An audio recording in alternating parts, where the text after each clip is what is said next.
This is Olivia. And this is my friend Will. And welcome to Pick and Play. The show where you're the boss. Yes, every week we pick a topic and you get to choose what's played on your screens. This week we're exploring the crazy wibbly wobbly world of science. You've been bombarding our websites with suggestions all week and all of them have been very exciting and interesting. Science is the whole reason for, well, everything really. Well, yeah, it's given us medicine, machinery, telescopes, cameras, clothes, food, sausage rolls, sun cream, shoes, sausage rolls, spy gear. It's a shame it hasn't found you a brain yet. Yeah, they're still working on that. So, to start the show off, let's take a visit to our dear old friend, Professor Boslington, the friendly neighbourhood scientist.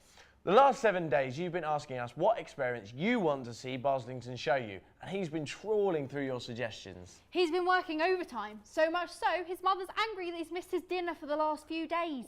Oh, and remember, you can do these experiments from the comfort of your lovely science-fueled homes. So, let's check in with Professor Boslington.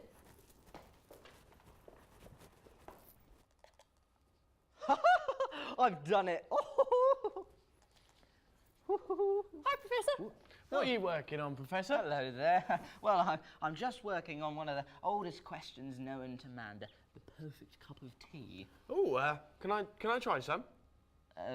Yeah. Yeah? Oh, oh, Professor, that's disgusting. I know, it's just how I like it. So, Professor, have you been working on the suggestions that the guys at home sent in? Yes, actually, I have. I'll just pop that to one side and do that later. So, first we've got the lava lamp, which is here. And as you can see, there's one bubbling away there. So we're going to be making that. But first, you need a fizzy drinks bottle, which we've got there. We need fizzy tablets, which we've also got. Some water and food colouring, all prepared there. So first, what you would need to do is add the water. Then shortly afterwards, add the oil. That goes in. And then you need to wait a few minutes to let it settle. Next, we need to add the food colouring, as we see there. And what we're going to do is add one of the fizzy tablets. We're going to add a whole one because we want it to make it look really nice. So the cap comes off there. And would one of you like to pop it in for me? I'll do it. Will might make a mess. Don't always make a mess. You sort of do, though, Will. Do sometimes. So half. That's it. So it goes in, one, two, and the cap goes on pretty quickly there. And we need to wait. And it's going to start going there. Now look at that. Look how Look clever is at that? It's just magic, isn't it? And basically what happens there, the oil starts to begin with above the water because the oil is lighter than the water, and this sort of mixture is known as intermolecular polarity.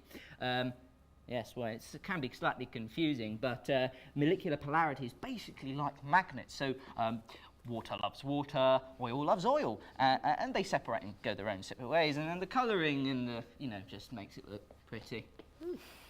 But yes, no, that's fantastic. So moving on, we'll put that one next to that one. We've got the glittery majiggy thingy thing. Tornado. Yeah, that will do. So what we've got, another bottle, and then we put some water in, some washing up liquid, any standard washing up liquid, and then some glitter, because we love glitter. We love glitter. And so what happens next is, I'm going to get you to take that for me. Yeah, there you go. And you're going to twizzle that round with your like wrist there. There you go. And pop that down. And there you go, look at that. It's going crazy. And I mean, just like the lava lamp, the washing up liquid is heavier than the water, so they separate. And, and the glitter and gravity just, again, make it look so nice. Yeah. Well done, Right, Professor. something a little more exciting now. So, a hairdryer. Ooh, Is that my And a hairdryer? ping pong ball. No. So, what we're going to do is, you're going to turn it on for me in a second, and we're going to see some magic. Hey! That's pretty cool. Look at that, that's so good. And basically what happens is the air generated from the hairdryer is causing the swirling around it. So the air around the ball that's coming out of it, that presses down onto the ball and then lifts it up in the stream generated by the hairdryer. And gravity basically just stops it from going up into the air. Genius. I know, I say so myself. What about this one? This one, now, fascinating this one is, I call it the hovery thing. So what we've got here is you need a bottle cap that sticks onto an unwanted CD, or a wanted CD, if you know what I mean. And then you gaffer it on there with some tape, and there we go. And then that's the first step. And what we need one of you to do now is to blow up a balloon, standard balloon. All right, Olivia can do it. There we go. And what you do is pop that on the top.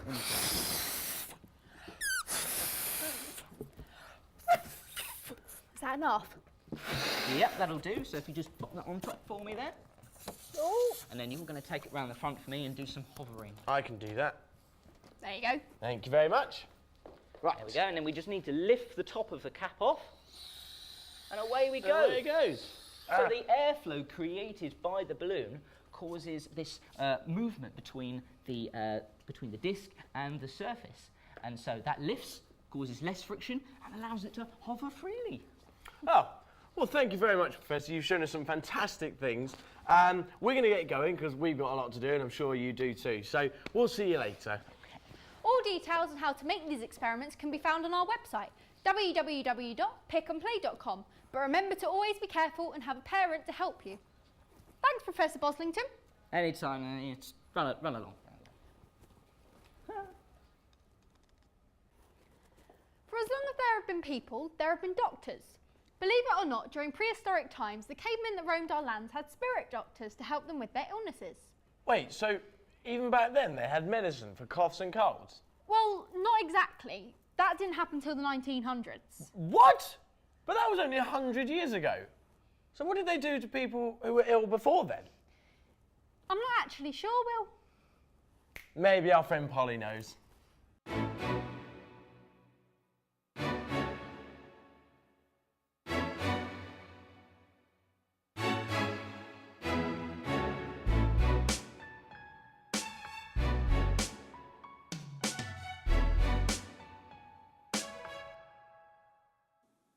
In prehistoric times when you were ill, into your head holes they were drilled to make those evil spirits spill.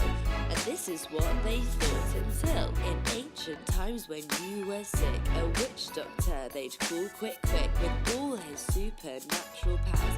He'd have you healed within the hours. In Grecian times Hippocrates thought natural causes cause disease. To the spirit world we say bye-bye. There's other ways to stop you dying. In Renaissance times, if you weren't well, we say hello to the red blood cell. William Harvey turns to the heart, pumping blood to body parts. In 1800s, if you were weak, Louis Pasteur you should seek. He found out germs were in the air and developed antiseptics for your care. When x-rays came, they helped us see where all your broken bones would be. Moving to 1928, penicillin could help your fate. The antibiotic fought infection, more medicine for your collection. The modern day is where our song ends, with the NHS to help all our friends. It's now goodbye from me, I'm Polly. Make sure you all stay well and jolly.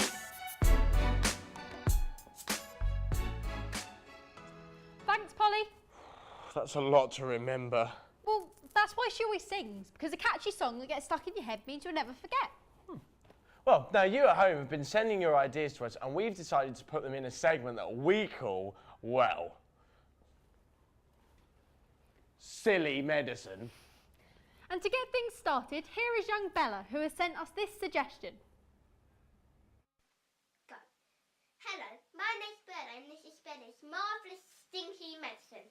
Now, when you drink this, your hair will change colour. When you go to different places, it will change colour. When you go to the street, it will glow. And these are made 4 main ingredients. They are mustard, fabric softener, cat's hair and rose water. Thanks for watching, bye! I like it. In fact, she's made me want to make my own silly medicine. Me too. What would yours be, Will? Well, mine would be, because what I want to do, I want to turn into any animal that I want, and I love penguins. So obviously, I would put in here orange juice, because you know how much I love orange juice, and some penguin hair, because how else are you going to turn into a penguin? It's pretty cool. Very. What's yours? I think I'd want to camouflage into a wall, so like no one could see me if I wanted to hide away. So to do that, I'd need paint, because then, you know, blend into the wall. I'd want a bit of carpet, just again, so feet blend in. And then maybe some apple juice, because I don't like orange, but I love apple. It's good. It's not as good as mine, but it's all right. Yeah, of course not. And of course, a massive thank you to you, Bella, for your silly medicine. Remember, these are just our silly medicine ideas, so don't try to actually drink these at home or any other silly medicine. Do you know what time it is, Will? Well, it's time for time. And that means only one thing. It's time for the time machine. But who should we be meeting in the studio? Let's see what the viewers voted for.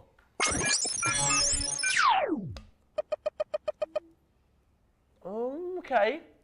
Yeah, interesting. Yeah. Yeah, it looks like space is the topic you want to see played on your screens. Luckily, Professor Boslington built us this time machine so we can transport someone from the past into the show. Who's that? That's Sir Isaac Newton. His work on gravity is considered one of the most important work in physics. The man who had an apple fall on his head. Yeah, that's him. Let's bring him here to the future to talk about it. What? Who are you? Where did you come from? This is Olivia. And this is Will. We brought you here to the future to just ask you a few questions about science. Questions? Well, yeah. Is that okay? I don't think you realise the influence you've had on science. The story of you and the apple falling on your head is one of the greatest moments in history.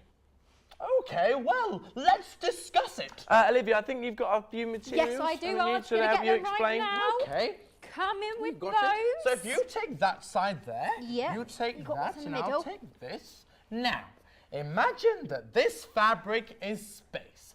The more weight you put in the center of it, the more it misshapes the space around it. Now, the big weight ball is the sun. It's heavier than this ball here, which we call the Earth. The shape caused by the sun in the fabric pulls in the lighter object. This is how gravity makes the sun and the earth work together. The perfect weight of the earth keeps it in place around the sun. Too heavy, it would be pulled in. Too light, and it doesn't pull in as quickly. That is how gravity affects the sun and the earth. So that explains why the moon rotates round the Earth.